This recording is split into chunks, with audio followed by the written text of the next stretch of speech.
आज आपला challenge break होता वाचला बरं का.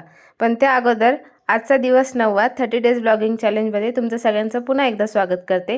आज सकाळीच भाजी मंडईमध्ये गेलो होतो आणि त्यानंतर तिथून सगळं फ्रेश भाजीपाला आणला आणि निवडून सगळं आवरून ठेवता ठेवता नाश्त्याची वेळ झाली होती.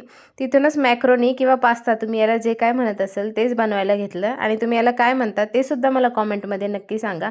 आपलं मस्त मराठी पद्धतीनं बनवलं आणि सगळ्यांना खूप आवडलं.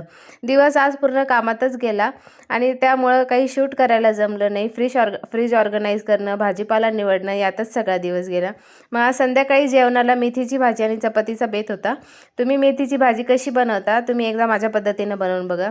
मस्त मेथीची भाजी धुवून स्वच्छ कढईमध्ये परतायला ठेवायची. एका बाजूला थोडेसे तीळ, 10 ते 12 हिरव्या मिरच्या आणि मूठभर शेंगदाणे मस्त परतून झाल्यानंतर त्याच्यात अर्धा चमचा जिरं टाकायचं आणि मिक्सरमधून पेस्ट करून ते मेथीच्या भाजीत टाकायचं. भाजी खूप खमंग आणि छान लागते. त्यानंतर दक्षूला थोडंसं फेरफटका मारण्यासाठी आणलं होतं. त्याचं खेळण्याचं असं चालू होतं.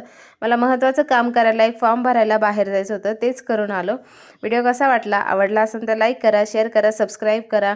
आणि आजचा व्लॉगिंग चॅलेंज मी काय ब्रेक होऊ दिला नाही बरं का. चला भेटूया अशाच एका नवीन व्हिडिओमध्ये. तोपर्यंत बाय.